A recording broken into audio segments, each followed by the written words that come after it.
So, like many fans of the Elder Scrolls, you likely didn't start with the first 2 games. Now, don't feel bad about it. They were PC only and came out so long ago they had floppy disk versions. Hell, Arena was already 8 years old by the time I was born. So I certainly didn't start with them either. So a lot of fans, after at least playing through Skyrim, will turn their attention to the rest of the series, and notably the villains of the series. You'll see and learn about Mankar Cameron, Dagothur, and Yeagarthar. Maybe you'll take a sidestep into the wild side and look at a spin-off for villains like Admiral Richton and that time Mehrunes Dagon looked like a super mutant. But after a bit, you'll ask, hey, what about Daggerfall? And then the main first answer you'll get is this guy, a noble, a knight, Lord Woodborne. And you'll go, huh? This guy? Really? I mean, he's just like a dude, what? Well, luckily for you, the answer is not so clear-cut, so let me illuminate that for you. So the plot of Daggerfall sets off with the Emperor asking you, a member of the Blades, to travel to Iliac Bay to find out why the recently dead king of the Kingdom of Daggerfall is haunting his capital. Oh, and to retrieve the letters of a personal nature to the Queen. I mean, what do you want? Infidelity runs in the family here. Although I've made this joke a few times too many, and it's not exactly true, but let's be real here, it's sort of true if you know what I mean. So that's simple. Well, no, not really. Spoilers for a 27-year-old game, but this plot somehow ends up with you traveling to the realm of the gods, and the plot is about who can control a giant god robot that all culminates in time being broken, resulting in every ending of the game being canon at once. That, though, is neither here nor there right now, because let's look at Lord Woodborne, who just so happens to be the guy who killed King Lysandus, the king of Daggerfall. So, of course, he should be the main villain, and sure, maybe, but the issue is, we don't know anything about this guy, literally next to nothing. Every other villain has a bunch of lore, or at least a strong presence, at the very least. Lord Woodborne has neither of those, and he doesn't even get his own in-game sprite. I mean, hey, at least he has his own portrait, but you know who had their own in-game sprite? The villain of the previous game. Okay, but let's look at what we do know about this guy. He's a minor noble, he's really not of much renown, he's a member of the Knights of the Rose, not to be confused with the Knights of the Thorn, he's married to the Princess of Wayrest, he killed King Lysandus, he wanted to use the Totem of Tiber Septim to get the Numidium, he's generally an unpleasant person, and his name is Woodborne. And yeah, that's about it. That's all we have, really. Kinda shocking that the person with so little information is meant to be the big bad guy of the game. I mean, really, your confrontation is like the halfway point. Through your investigations, you find out that it all goes back to him, and then you go to his house, and you kill him in a very anticlimactic fight, so pretty standard Elder Scrolls affair there. After that, the later section of the story involves a bunch of politicians and cult leaders demanding that you give them the Totem of Tiber Septim. So let's take a look at these goons and see if we can suss out a villain from them. Let's start out with a name that may be familiar to some of you, Mannimarco, the King of Worms. Yep, he made his debut in Daggerfall as one of the major players leading his necromancy cult. He, like many other leaders, is interested in the Totem of Tiber Septim, but instead of using it to wield the power of a big-ass giant god robot, instead, he wants to use it to turn himself into a god. I suppose to fulfill the wish he never got all those years ago. But no, even though he's mysterious and spooky, and also wants the power at play here, Mannimarco is just finally decided to be chill as hell after failing to eat Molag Bal, I guess. Yeah,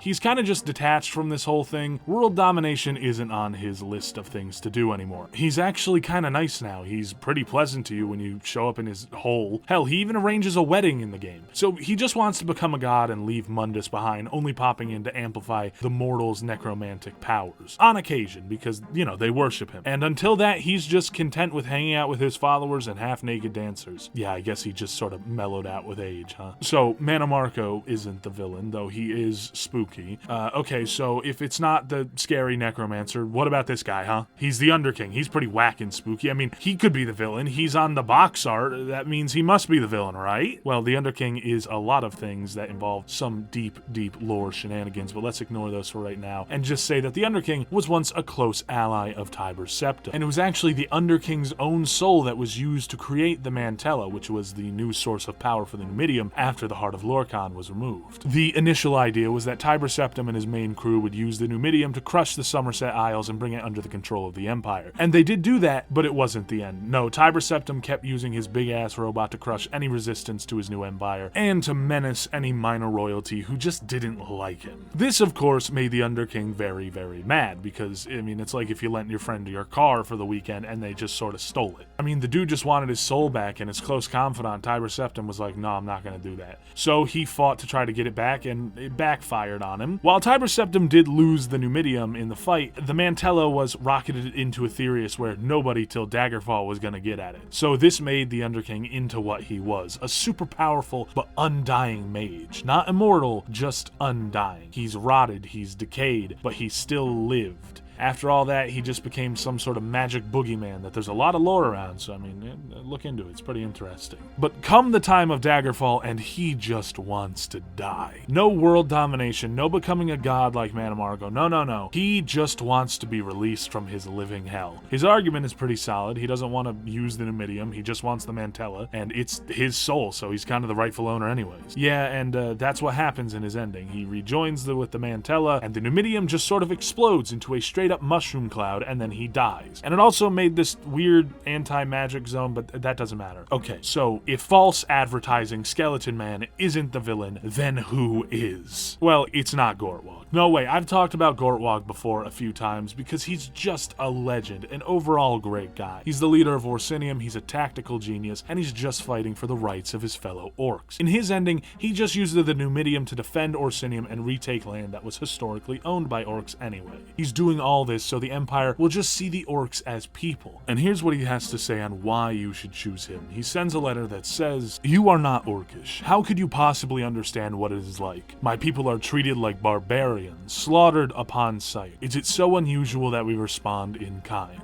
Violence begets violence. I aspire to raise my race from the mire. I will bring them to equal standing with the other races of Tamriel. To do this, I must have the totem of Tiber Septim. I will not insult you by promises that there will be no blood shed, but I do swear by my crown and by my heirs, I shall not attempt to hold sway beyond the borders of Orsinium. My goal is to not conquer Tamriel, but to create an orcish homeland." I'm sorry, he's just the coolest, because he's like this big fake-out threat. You hear about him, he's the leader of the orcs, and it turns out that he's just a completely reasonable, very smart leader who just wants a place for his people. But now we're on to something very important to what I'm talking about here. See, there are 3 endings that are practically the same because they're all just giving the kings or queens of a certain major kingdom the totem of Tiber Septim, and then they use the Numidium to conquer the surrounding kingdoms. But one of them is explicitly important here because it's the ending of the man who actually kind of is a contender for villain with Woodborne. The man being King Gothryd, the new king of Daggerfall. This douche became king of Daggerfall after his father died, who you may remember from earlier, King Lysandus. Yep, it all comes full circle here. See, Gothryd actually had a part to play in that. When you defeat Woodborne, he claims that Gothryd was in on the assassination plot the whole time. See, Lysandus was cheating on his wife with a woman named Medora Dureni, also known as the Witch of Daggerfall or the Queen of Oblivion. See, the Queen of Daggerfall would eventually find out and banish Medora from her court, which is reasonable, but what is less reasonable is that when Medora went back to her estate tower, the Queen cursed it so that Medora could never ever leave. Now, normally, I don't like to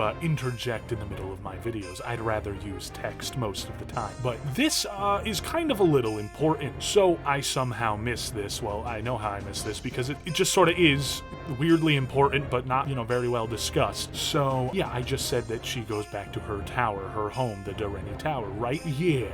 Well, it turns out that the Dureni Tower is also the Adamantine Tower, the first tower that holds up reality, that all other towers were loosely based on, at least. The one that the White Gold Tower was directly based on. This place was apparently constructed in the Merithic era by the Aedra to hold meetings, and she just lives there. This C-tier witch, along with the rest of her family, just get to live in this place. This is kind of weird, and also your character just takes a stroll right through there. I mean, you can see it in ESO, but your character in Daggerfall, the hero hero of Daggerfall, the agent of Daggerfall. They just stroll right through there, you know? Sure, yeah, why not? This, of course, upset Lysandus, so in an act that showed that he really actually cared for Medora, he asked his son and Lord Woodborne to help him fake his own death, so that he can go and live for the rest of his life with Medora in her tower. So they had someone dress like Lysandus and go into a battle with Gothryd. Then in the middle of the chaos, Gothryd would kill the body double and then say that Lysandus was taken down by a stray arrow or something. But while that happened, during the fake-out death, Woodborne was supposed to help Lysandus sneak away, but instead, he killed him. Even if Gothryd didn't plan on the betrayal, he certainly didn't mind it. When his dad's ghost showed up, he should have known that he was really dead, and that the only person who could have done it was Woodborne. But he didn't do anything, and he stuck with the public story. I mean, it sure would have been a bit of an issue for him if, I don't know, through poor leadership or just being generally disliked, his dad came out of hiding and turned out to be not dead, and then dethroned him. I'm pretty sure he wouldn't have liked that now, would he? So after all of that, after his accomplice Woodborne is killed, he's still trying to get his hands on the Numidium so he can take over Iliac Bay. And he's not nice about it either. Everyone else sends you letters asking for you to give them the totem, and why you should. Not him though. He sends guards to threaten to kill you for it, and if you hand it over to them, these dudes call you a coward. That's not to say everyone has good reasons. Some of them try to kill you after you hand it over, but he certainly doesn't have a very good reason either. And on top of that, he doesn't even try to convince you. Like I said, he literally just tries to kill you for it if you don't just hand it over. Because if you don't hand it over, the guards will attempt to murder you and take it. So yeah, if he gets the Numidium, he just kills who knows how many people just to expand his already dominant kingdom. I mean, there's so many other people at play here. You could make an argument that his mom is actually secretly the villain. Maybe she orchestrated the plot to kill Lysandus. I mean, he cheated on her, and before that, she was cheating on him. So she didn't even have a good reason to, you know, lock that woman in a tower forever magically. So who is the villain here? Well, it's mostly kind of Woodborne, but it seems to me at least that it's just a little bit of Gothryd, if not a lot of bit of Gothryd, depending on how you see this. The man is just extremely unpleasant, extremely hostile, and extremely suspicious. And on top of that, as silly as it may sound, he is the king of the namesake of the game, so that's something to add a little more credence to his importance now, isn't it? Though after all I've said about these politicians and cult leaders who are so desperate for power that their feuding literally breaks time, I think the annoyingly true answer is that the villain of Daggerfall is more so everyone. Even the nicer people like the Empire or Gortwog. That the villain of this game is the political system and petty feuds and cloak and dagger of it all. That the many casualties that happened during the breaking of time called the Warp in the West were just like the victims of Yeagartharn and Molag Bal or Alduin or any of them. That even though you're the hero, you still give in to a lot of the demands of these people. You still work with them. And on top of that, you work for them. You are a personal agent of the Emperor. You work for the Empire, one of these feuding factions in Iliac Bay. Some real Metal Gear shit. But I'm still gonna say that the villain is Woodborne because Bethesda should expand on his character. I don't want complexity, goddammit. I want a cool main villain, and I am willing to accept supplemental material made years later that will make Woodborne cool. Come on, Bethesda, get on it. And with that, the video is over. Man, I had an entire Fallout video that I recorded, and I just scrapped it, and frankly, I am much happier with this. You should follow my social medias where I post my art. Yeah, and that's it. Alright, video's over.